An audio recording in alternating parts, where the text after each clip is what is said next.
Good afternoon, good morning, everyone. Thanks for joining another Durham Lane webinar. Today, our title is How to Fix a Broken Inbound Funnel, a live executive roundtable. And I'm absolutely thrilled and appreciate being joined today by Matt Reuter, Alex Gray, and Alan Gonzenhauser. So, guys, thank you for being with us. I'll let you introduce yourselves in a second, if I may. Before that, I just thought I would share with the audience how we're going to play today. So, imagine, if you will, Richard Lane is CEO. He's been parachuted in by a PE firm to an organization who've got a problem. They've got this isn't their only problem, but this is the one we're going to focus on today. They have inbound leads coming in, but sales are failing to follow up and convert those inbound leads into opportunities. So that's going to be our topic of discussion. Feel free as we get into this debate. We're going to sort of exist as a C-suite team. We've got Matt, who's Chief Revenue Officer. We've got Alex as Chief Customer Officer and Alan as CMO, Chief Marketing Officer. So together, we're going to try and brainstorm and see what's going on. If you have any thoughts, questions, want us to talk more about a certain topic, then please add that into the chat. And this recording will be available for everyone that has joined and even those that haven't been able to make it within a couple of days of us recording. So, Matt, maybe I'll come around to Matt, Alan, and Alex and just do some very quick introductions, if you don't mind. Matt, Sure. start with you. Yeah, sure. Matt Reuter. I am the Senior Director of Sales Development at RealPage. We're a real estate software company based in Dallas, Texas. We do all the front and back end technology for property management companies. So I run the whole sales dev org. So, we were talking before the webinar that this company's other biggest problem is that they've hired me as Chief Revenue Officer. So I'm going to do my best to help. I think I can weigh in on the inbound lead piece, but excited about this conversation. We're going to try and conduct this webinar before Matt gets fired from this fictional role. But yeah, CRO, thank you, Matt. Alan, move on to you, if I may. So good morning and afternoon, everybody. I'm Alan Gunzenhauser. I'm CEO of Demand Revenue, which is my firm. I work with private equity portfolio companies. They bring me in either as an interim chief marketing officer or fractional chief marketing officer. And I also coach, mentor, and advise many CMOs or marketing leaders and help them, CMOs and also chief customer officers, with projects to help them grow more profitably. So Great, nice to thank meet you, you Alan. all. So Alan, you're in the role of CMO. You're used to being floated in by PE firms, Yes. so this is going to be easy for you, I think. So that's great. We'll We'll turn to see.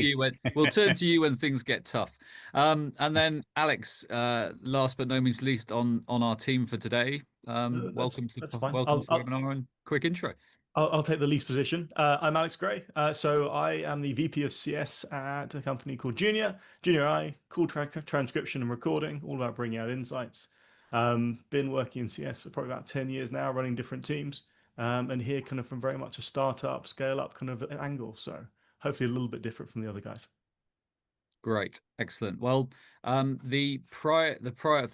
to all of you. The previous team have been parachuted out.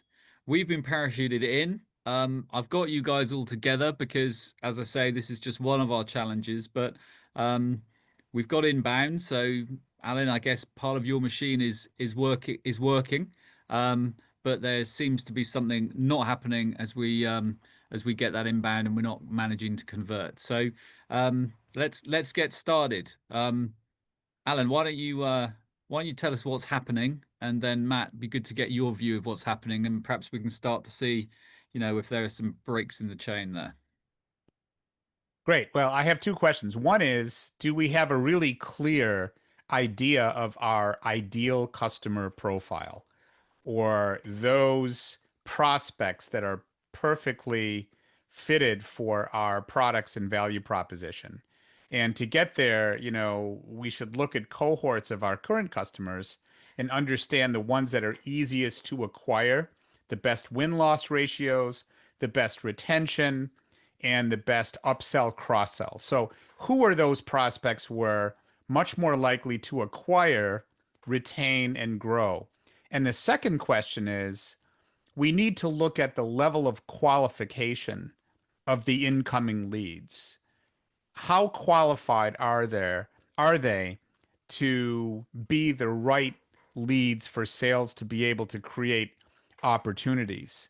And given that they are, we need to have clear service level agreements between marketing and sales to, A, how much is marketing going to qualify the leads, and how well do they fit the sales definition of a hot lead? And then given that, how quickly will sales follow up on the leads?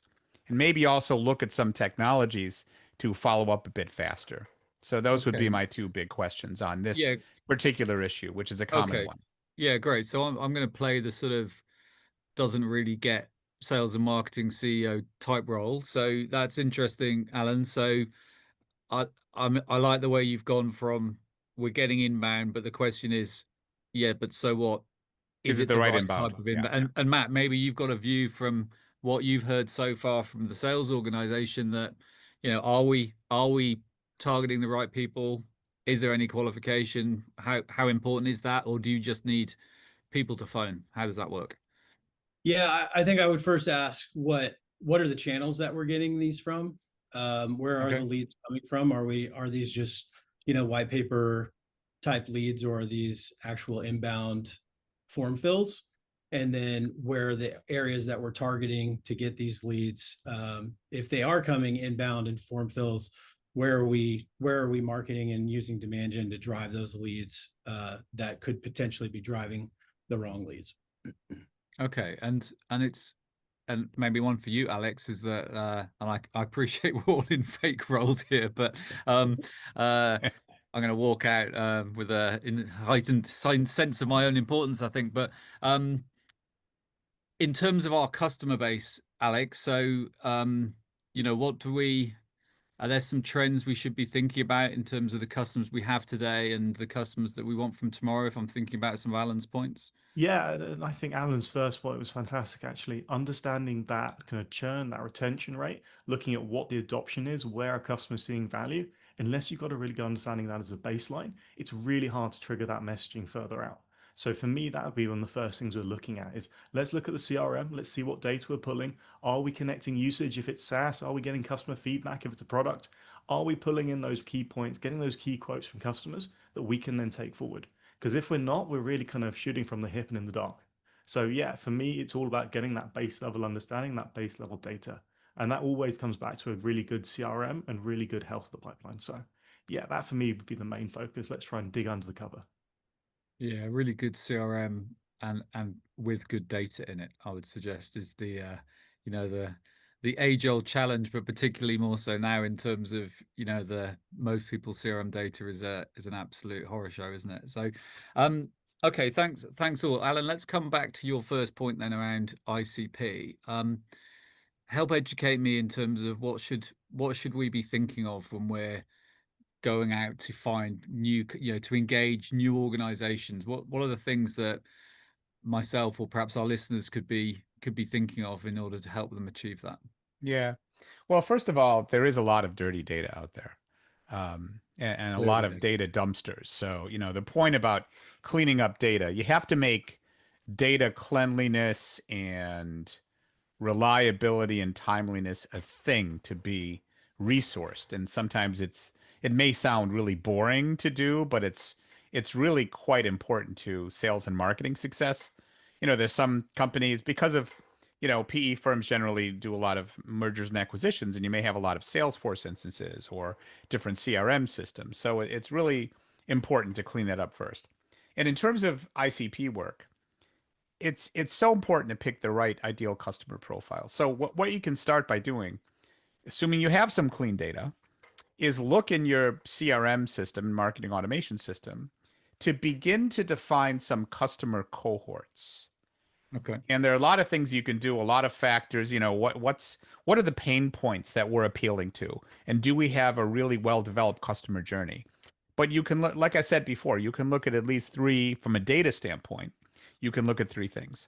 What's the win loss rate? So who are those customers that are easier to get? Those are not necessarily the right ones, because if you can't keep them and grow them, that hurts your brand. But what's the win loss rate? Number two, what's the level of retention or gross revenue retention? And number three, what's the level of net revenue retention?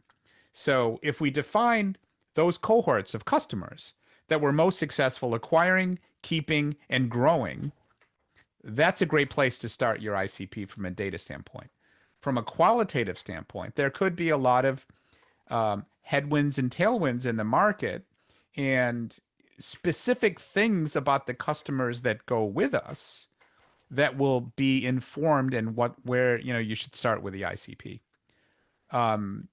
It's also important to have clear alignment between marketing and sales on what the ICP is, and a level of qualification in marketing before they hand leads to sales, so sales doesn't think we're handing over garbage. Those are all really important, and having, like I said before, service level agreements. So if we provide the quality of leads that sales expects and they can turn into opportunities, how quick are they going to follow up?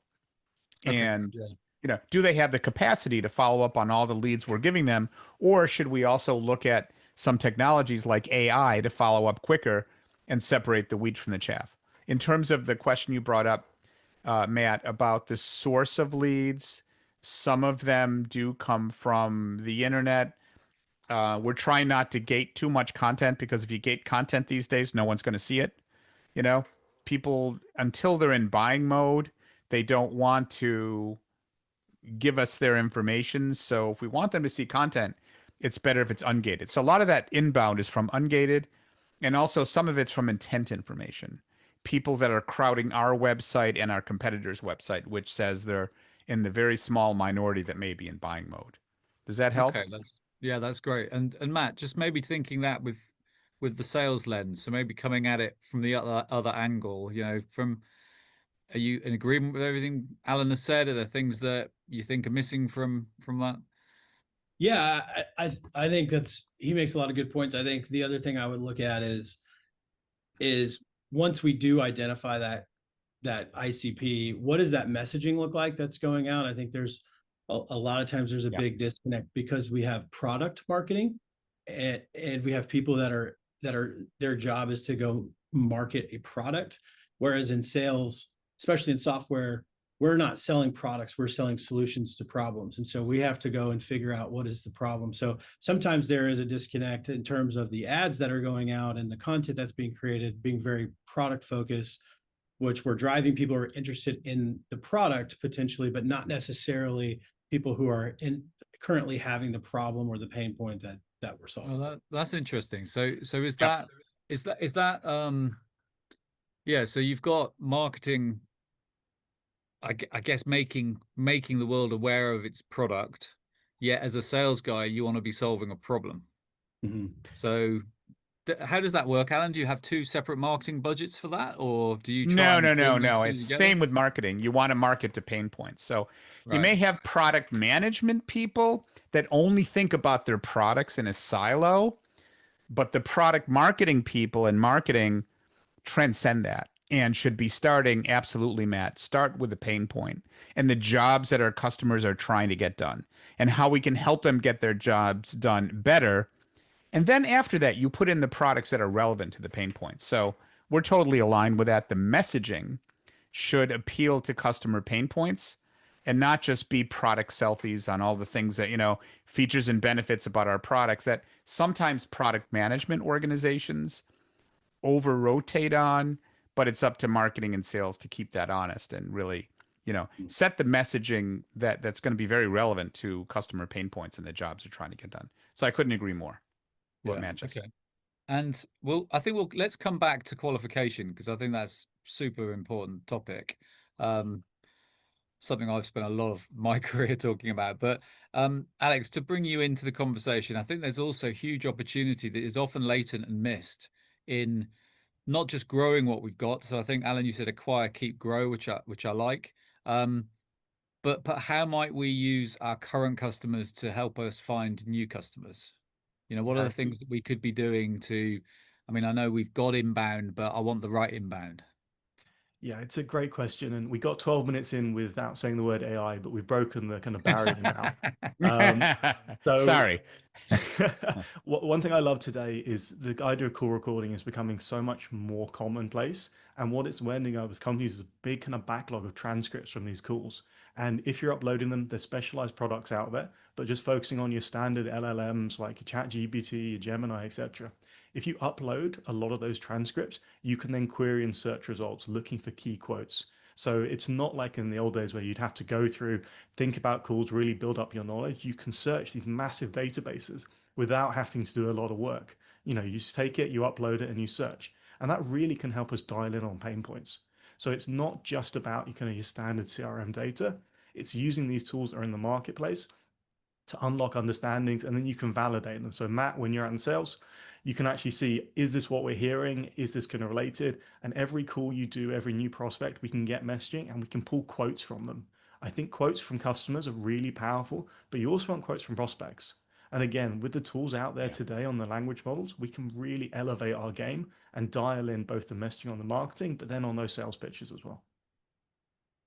Yeah, great. So using technology to help us make fast, informed decisions, which can then help us get in front of new customers and, well, prospects, and grow more with what we've got. Matt, we mentioned technology there. What sort of tools are you seeing, or would you want to see? We land in this organization. What is that? How do we connect the world of marketing and sales together effectively? Well, I think obviously a sales engagement tool to make sure that the leads are being followed up on. We have clear communication. I think one of the most interesting tools I've reviewed recently has been Reggie AI, as opposed to, a lot of the tool cadence tools that are out there are static cadences, and Reggie spins up leads as they come to, increase their intent or increase engagement. That could be an opportunity to help that, but it'll also allow us to build in some AI components to that, so that the follow up and the the SDR type cadence into those leads is going to be personalized. Because I think that's one of the big areas that I'm noticing as a sales leader recently, is that everybody knows now how to plug an email into ChatGPT, but now everyone's starting to realize how to determine if it's right out of ChatGPT. And I think you start to lose credibility there. And I think now more than ever, personalization is what's capturing attention from people. So figuring out how do we combine AI to accelerate, but also contain the personalization and human component would be key. Yeah. So I've been talking about account-based selling for like years and years and years, and it feels like we go round in this cycle. But guess what? It's got to be personal. There's got to be a fit. You got to be able to add value. That all still feels very relevant. Alan, what about tools from the sort of front end of the marketing piece and flowing through into sales to get those conversions up? Well, obviously, CRM system is usually a system of record where things begin. But there are also marketing automation tools. There are many like Eloqua and, just many of those tools, Pardot, take your pick. I think the important thing about MarTech and communications is, not always going after shiny objects. There are a lot of shiny objects out there, but, really centering in on a few tools where you understand the value proposition and the payback, and tools that people are going to use, because it's easy to get a whole bunch of tools. But, I'm not familiar with the one you mentioned, Matt, but there's so many tools now. I mean, doing video, for example, there's Opus Clips where you can take a video like this and, and cut it up into multiples you can put on YouTube. That gives you more SEO juice and all those kind of things. So I think, MarTech's really important, but it's important to stay simple and not overburden yourself with technology, which can waste a lot of time. Yeah, I mean, what the amount of money that must be wasted on tech that is hardly used must be unbelievable. But I think people There are forget over 4,000 choices for people, MarTech alone, not including sales tech. yeah, for sure. And I think people forget that there's a problem to be solved. They're looking at how do I, and I Yes. think this is the challenge, Alex, with AI. You mentioned it before. This is, I'm being told I need to buy some AI, so I'll go and buy some rather than what am I trying to solve? So you gave a great use case there where we can take huge volumes of data and very, very quickly interrogate it. And I think people often just buy because they've been told to buy or because it looks like it's the right thing to do. So let's take us back and just to all of our viewers, if you have questions that you'd like to ask the team, please submit them in. But we talked about qualification, so I'm going to focus initially on Alan and Matt from this one. But talk us through the handoff. So Durham Lane, Durham Lane's often, I call us the middleware that connects sales and marketing together. So we sort of exist in that space that typically is a bit of a challenge for organizations, which is that flow through. And I think qualification is a key part. So Alan, how do you help when it comes to that? How have you helped your previous companies to make sure the leads that you're passing through to sales are the right leads? So, as I mentioned earlier, we look at the ICP and make sure it's aligned across the different functions. So everybody's moving in the same direction. Yeah. With one client, also a private equity portfolio company, I worked with both sales and marketing, kind of in between them, like Switzerland, saying, okay, sales, what's a perfect lead to you? What are ones you would love to get and would follow up on right away? Because they weren't following up in the same problem. They weren't following up fast enough. And once we define that, I then made sure that marketing was qualifying to that level as well. And given that marketing was qualifying to that level, we put in service level agreements, given certain types of leads and really hot leads, how quickly will sales follow up? And that really improved the demand and sales opportunity creation and management problem. So a lot of these issues are related back to alignment. And Functions not being sort of aligned. what sort of rigor, Alan, did you have there? So you've mentioned service level agreement a few times. Get it? How does that manifest when it comes to making it operational? Is that like a weekly meet? Is it a monthly meet, quarterly? How did your SLAs work between marketing and sales? Well, we defined SLAs for different part of the waterfall. Okay. First defined very consistently what is a lead. What do you mean by lead, and how qualified is it, and how do you qualify it? And then different, parts, if it's a marketing qualified lead and then sales accepted, sales qualified, or is it an automated qualified lead from, let's say, Eloqua, their marketing automation system, that you should then qualify further before you give it to sales. So we looked at cohorts of deals, and prospect leads, and defined for marketing and sales what that agreement was. And they were reviewed. They were probably changed twice a year and reviewed monthly. Okay. And to look at the volume of leads that marketing was generating and how quickly sales was following up. And then you want to peel the onion back. You want to look at by sales team. This is a large global company. By sales team and by sales rep, actually, because some may be complying better than others. Some teams better than others. Some, reps better than others. So you want to continuously review the process to make sure it's working, because there Okay. will be Yeah, hiccups. so scorecarded, regular review, digging into the detail by who. And Matt's from the sales side then. Have what experiences do you have of um good and bad of working with marketing, and what sort of best practices can you share? Yeah, I mean, we're fortunate here to have a great partnership with marketing, which is it's not Right. a normal thing. But I think for us, it's aligning the marketing motions with the sales motions. It's aligning the messaging. It's aligning the SDRs into the messaging they're sending out into how the market's responding. I think we talk a lot, at least on the sales dev side, we talk a lot about speed to lead and getting those leads in and getting them into the right hands. We've experienced, getting those leads into someone, specifically an SDR that we've trained on all of the different products and things like that can talk to. So a lot of times a customer may put in a form saying they need this type of a product when really they're experiencing a problem that could be solved with this. And sometimes if you get that one track mind where you're just like, okay, here's your demo, and you just get them through the process, you could miss, a bigger, more compelling sale. So I think aligning that piece there. And then, salespeople always want more leads. They're never good enough leads. Um, they're always slow to update the CRM and I'm speaking in generalities. I know there's definitely people on the other side of the coin, but in general, we're slower to do all of that. Not many. But we're very quick to hop on a customer that has a problem we can solve and can solve quickly.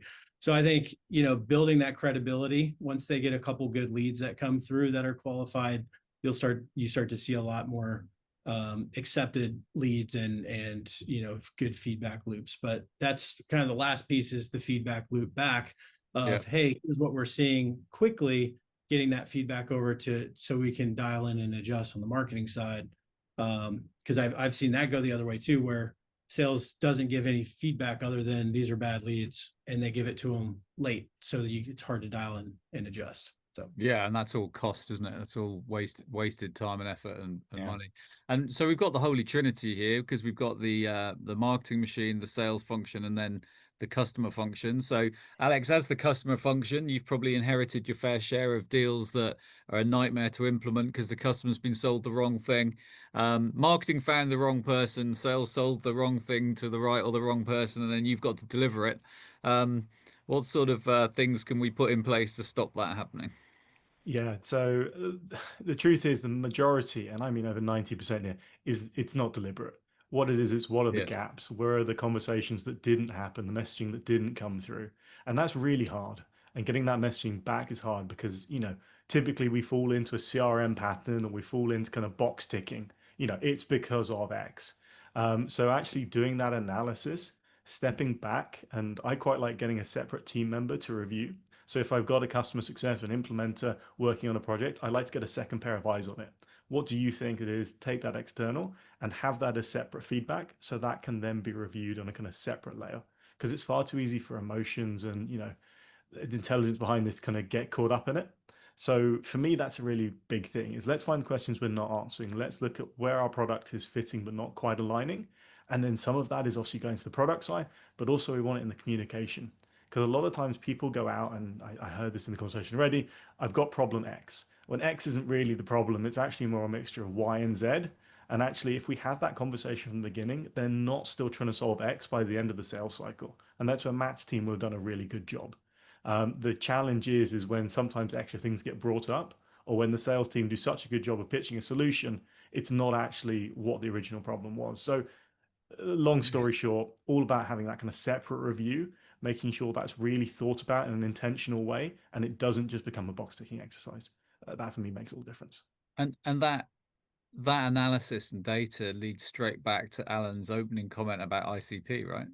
Yeah, spot on. Because you can then link all these things together, and that's when I think you really start winning. When I just to move out of role for a minute, when I think about some of the clients we've taken on in the past that actually have probably taken us backwards, not forwards, and being a sales guy, it's really hard to say no to someone because you want to write business, but sticking to that ICP and understanding who is the right fit, where you can deliver the most value, how you can build that long-term success is so pivotal, particularly in the shifting world that we're in, where things are changing so fast.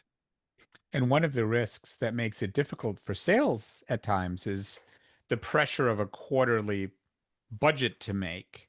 If sales are down and you're trying to make a quarterly budget, some reps will try to bring on any new business Yes. that they can sell, which isn't necessarily the right business and causes downstream issues in customer success, and really problems with your brand by people not being, not continuing to use your product, not being happy with what they're getting. So that alignment is just so important with everyone.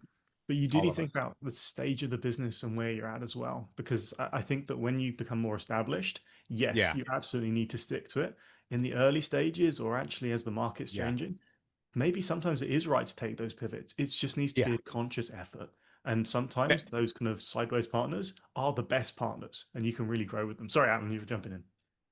No, that's a great point, I think, Alex. And it's funny, companies go through cycles or go through pivot points. When they're a startup, you want to get problem market fit. And in that mode, when you're trying to get problem market fit, you'll almost, you'll do all kinds of deals because you're not sure exactly what that fit is and what people are willing to pay for. Well, once you're successful there and you have customers, and you've got product market fit, where alignment is more important. And then when you're really successful with product market fit, you'll move to platform market fit. But the problems you have along the way with each of those pivots and the questions you need to ask to be successful are different. So I totally agree with you, especially in startup mode. When you're trying to get to problem market fit, you'll probably do all kinds of deals that you won't do later when you learn more. That's great. So problem market fit, product market fit, and platform market fit. Yes. And do you have any boundaries around that? So when do you move from looking at product market fit to platform market fit? That's a question that'll take longer to answer.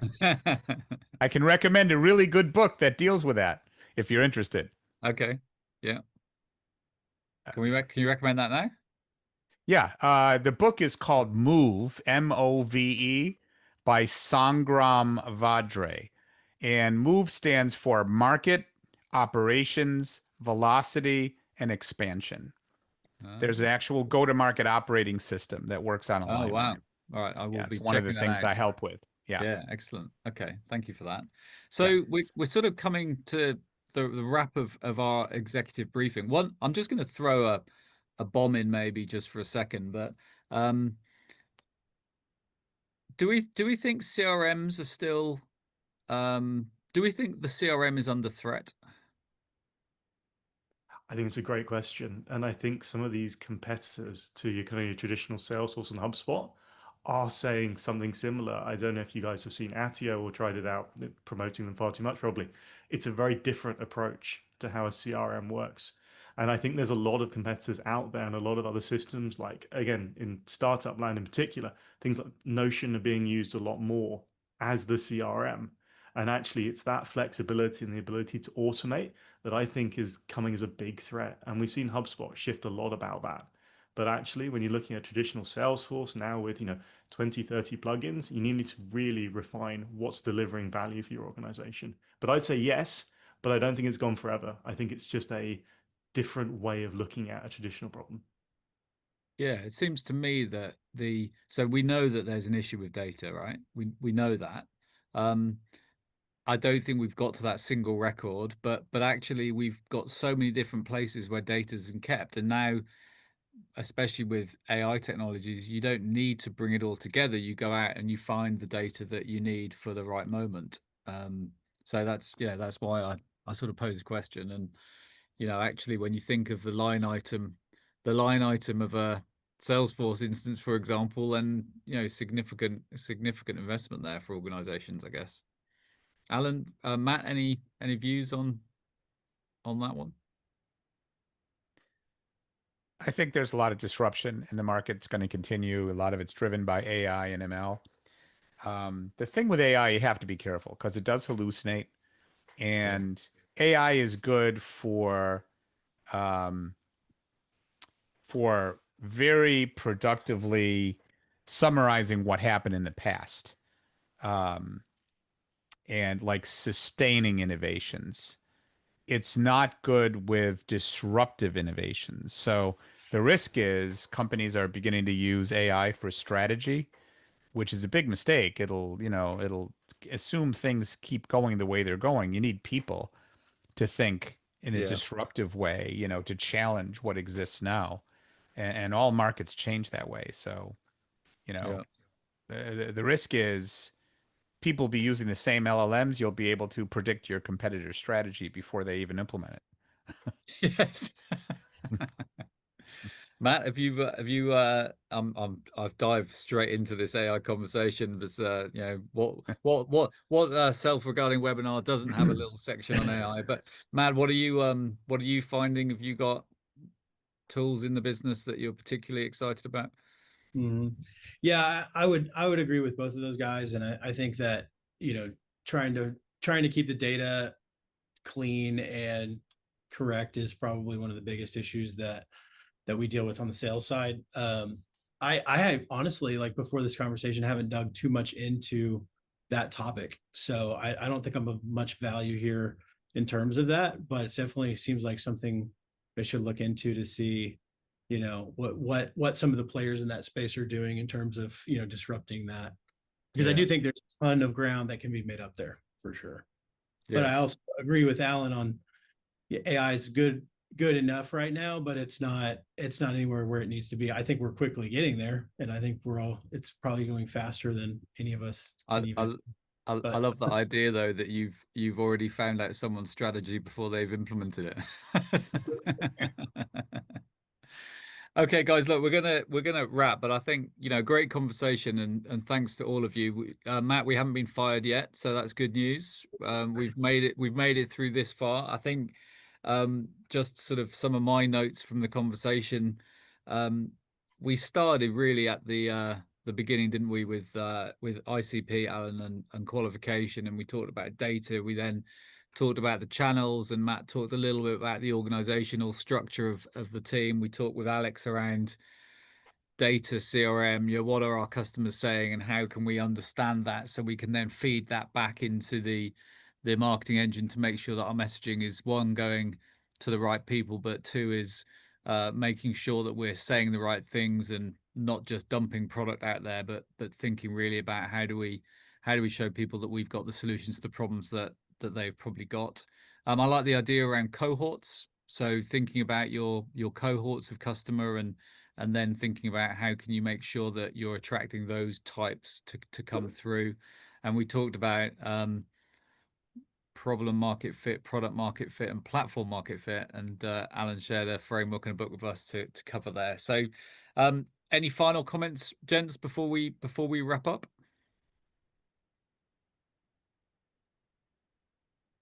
No, this has been great. Thank you Job for done. inviting us. Sounds Really like enjoyed job it. done. Job done. You've all got 30 days to sort this out for me, and then we'll move the business forward. So, look, bit of an experiment this afternoon. Really appreciate you getting involved. To everyone that's listening, hope you enjoyed it. We were trying to do something a little bit different in creating this fictional organization that I am the leader of. Team, really appreciate it. Thank you, and look forward to seeing you again soon. Take care. Thanks, Take care, everyone. everybody. Bye. Thank you.